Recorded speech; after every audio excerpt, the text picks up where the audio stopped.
لعبوا فرحوا زاروا صحاب ما شافوهن من زمان. يابا لما رجعوا على البيت ناسوا الماما والبابا، وجيابن كانت يابا منفوخة، شو خبوا جوا التيابة.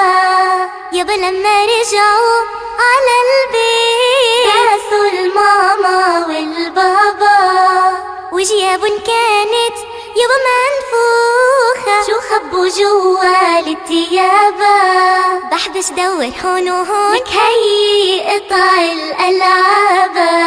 عالصومي ووليد مرة راحوا عابد.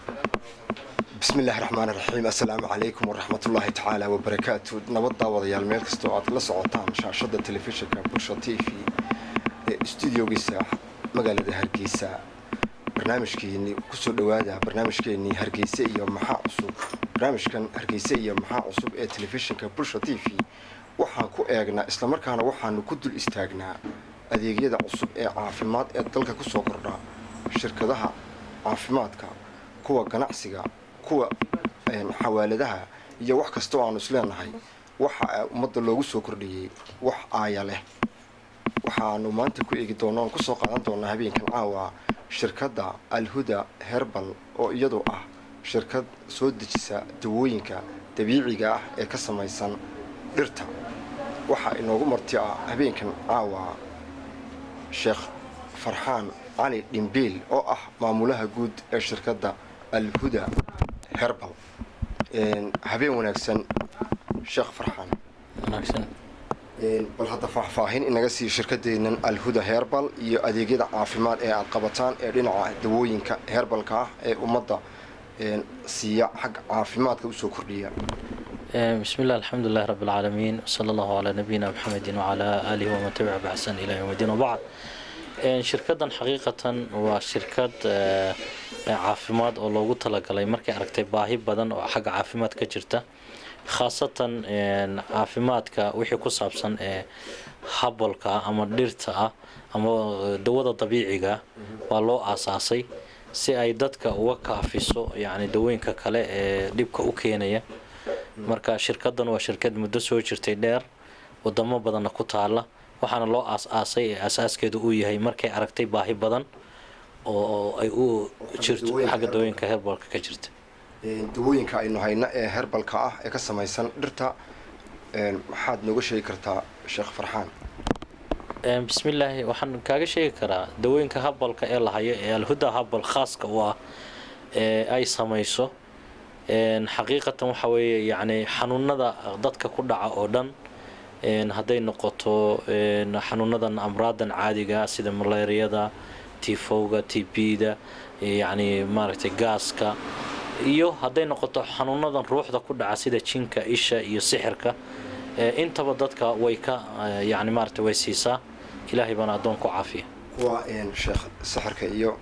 subiyaanada iyo jinka, bal xagga haweenka marka laga hadlayo maxaad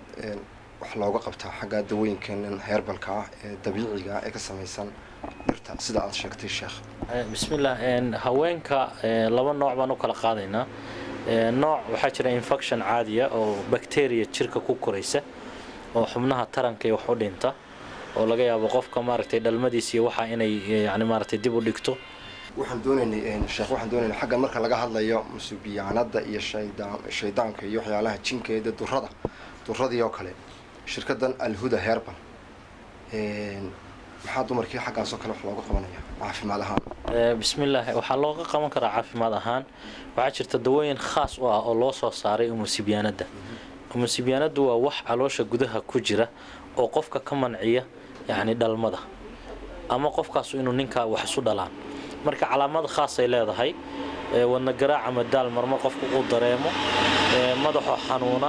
habeenkii hurdada ay ka soo naxdo, caloosho hawa kaga wareerto ama aariya, dhiigga xaydka oo meeshii la rabay inuu yimaado qofkii khalkhal galaya oo waqtigiisa isdaba maraya, ama laga yaabo inuu bilaba iska maqnaado maxaa yeelay qofkan waxa loogu talagalay wax dhalma ah inuuna uur qaadin waxay samaysaa kale masiimaadu ay hadday rabto inay ku guulaysato barnaamijkaas waxaa jirta marka labada qof galmo ay sameeyaan labada qof ay isqabta ninka waxaa jira cayayaan loogu talagalay haweenka tusaale ahaan 1 milyan oo kale inay ku dhacdo markuu haweenta yani maaragtay la macaamiloodo waxay samaysaa marka 500 oo kale ay qabanaysaa meeshii 1 milyankii koorankii loogu talagalay in ilmihii ku samaysmo waxa adkaanaysa ilmihii inuu samaysmo maxaa yeelay 500 oo cayayaana ayay qabatay oo ishu ayna qabanayn marka waxay kaloo samaysaa dilan qofku hadduu uur qaado 7 bilood ee ugu horeysa intuuna gaarin ama 3 bilood ama 2 bilood ama 4 bilood waxay soo samaysaa ilmihii inay soo daadiso marka qofka 2 jeer ama 3 jeer isu raacaan anagu waxaanu ka daweynaa umasiibiyaan ama calaamaadka qofka lagu arko يعني ما ركتي دوان وكسينا دوان ويلاد. سومالي لان شيخ إمسا حفيز أياد كل يديه إنه شركة الهدى هيربل كفرت يعني. سومالي لان حنقول إن هاي هرجيسة وإن شاء الله تعالى هذا عاد ماشى نقول رئيسنا سنة. إيوه برعو أسبوعا إلى 4 لفرة حفيز كود ديارسين هاي دوين كانوا كود ديارسين لكن إن شاء الله تعالى وحن فرينا 4 هدي إلهي هذا. waxaa kaloo ku xigta oo aan diyaarinaynaa insha Allah boorama maxaa yeelay dadku burco jooga halkan ay baawar ku yimaadaan iyagoo raadinaya inay alhuda herbal medicine ay dawo ka helaan dawadii herbalka marka waxaan go'aansanay in intay dadku noo imaan lahayn anagu aan u tagno oo jid dheer bay soo galayaan si maxaa yeelay alhuda herbal waxay u samaysan tahay ummadda in ay waxyaalo badan ka caawiso kaliya uma samaysna inay dawo siiso marka qofkii soo gali lahaa yani ma traagaas dheer in meeshiisa loogu tago oo wixii u baahnaa ilaahay baa adoonka wax ku daweeyay in la siiyo haddaynu usoo noqono dawooyinka herbalka waa fara badan yihiin qaybo badan bay kolley leeyihiin sheekh xaggii matalan oo kale dawadii bidaarta kolley dadka ina daawanaya waxay aad u dhegeysanayaan dawadii bidaarta talo sheekhu ma hayaaye dad badan bay sheekh kolley baashaas sidee eryanaysayo le rag badan waa eryanaysaa dumarkii waa leeyihiin aslo baashan bidaarta xagan kaaga doonaa dawo waxma u haysaan dawooyinkii bidaarta hore waxayna kulley aad loo shirkadu aad u shaacisaan ama u sheegteen inay haysaan dawadii bidaarta barnaamijku waa barnaamijka hargeysa iyo maxaa cusub ma haysaan dawadii bidaarta oo dadkii ma helayaanoo raggii ma iibsanayaan dumarkiina ma u iibinayaan dee raggoodii bismillaah horta bidaarta cudur ma aha waa saliska qofka bini'aadanka madaxoo baabaa oo يعني maaragtay qaybtii ay soo korayeen ka baabaa dawo waa loo hayaa oo dawaan u soo saaray markaan aragnay dhalinyaro badan oo cuqdad ka qabta laakiin waxaan u aaminsanahay sida TB oo kale ama malaria oo kale inayna u ahayn ee ay tahay timihii oo saliskoodii dhamaadayaan ama ay baabeen oo dib loo soo nooleeyay marka dawo loo hayaa qofkii cuqdad ka qabo oo iman kara dawadeedana uu qaadan kara laakiin bidaartu cudur ma aha dawana way leedahay waxaan isugu daray insha Allah taala geedo saliid baan ka sameeynay waxay dhisaysaa saliskii qofka bini'aadanka ahaa tintii go'day way soo celinaysaa tinta go'aysa go'itaankii bay ka celinaysaa Allahumma musta'an agoolka ama waxaan xubta loo yaqaano way baabi'inaysaa any skin disease oo dhan oo madax loogu talagalay way baabi'inaysaa marka waa loo hayaa dawada timiga wala helayaa aan kasii socono حق dawooyinkan مثلا ما واحد dadkii dhakhtaradii inta badan waxa oranaya aan qofkii ama sonkor baa laga helay ama macaan baa laga helay kuwaas way nagu soo nagu badiyeen waqti way ah oo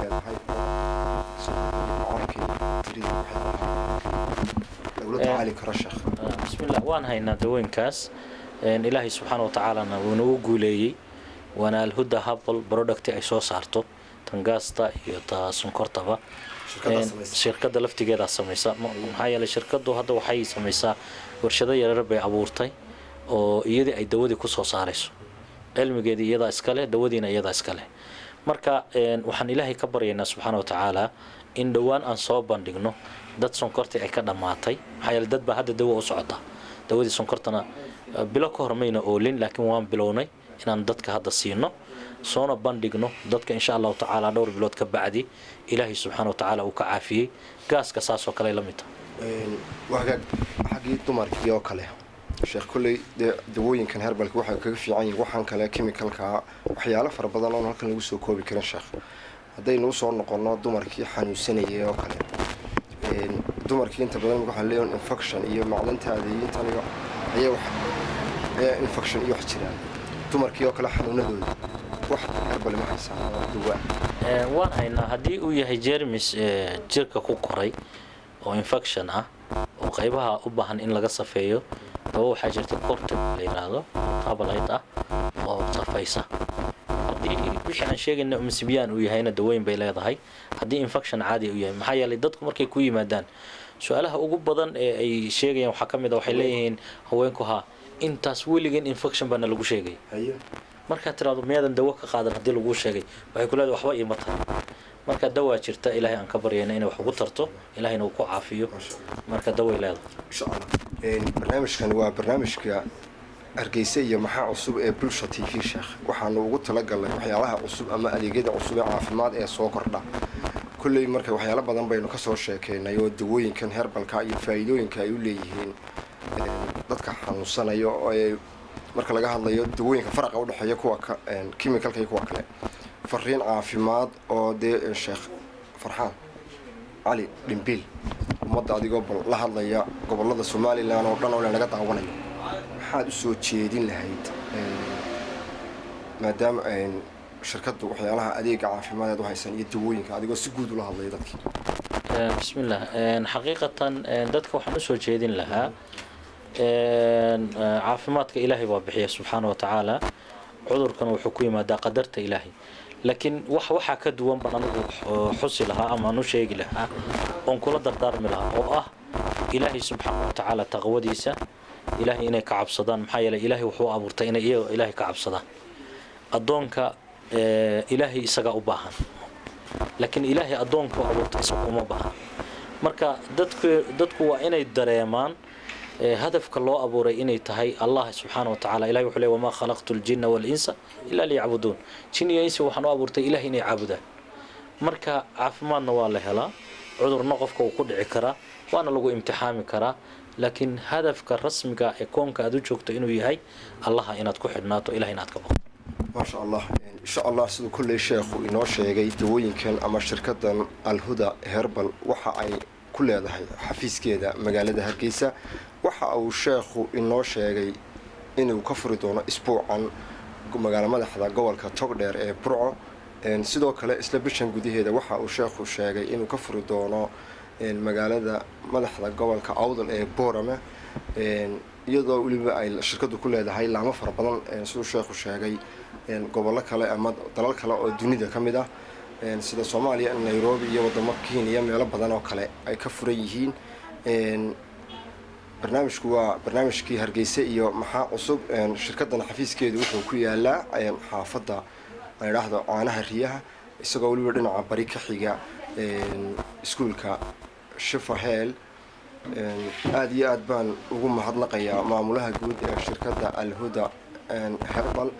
Sheekh Farxaan Ali Dhimbil oo tiraha barnaamijka cusub ee telefishinka Bulsho TV dhammaantayo waxaan tigna ka barta iyo film qaadista iyo qadiga qaadista Cabdicasiis Sheekh Farxaan Al-Huda Herbal oo Caliyo idin la socodsiinayay dhammaantayo waxaan idinkaga tegaynaa assalaamu calaykum wa rahmatullaahi ta'ala wa barakaatuh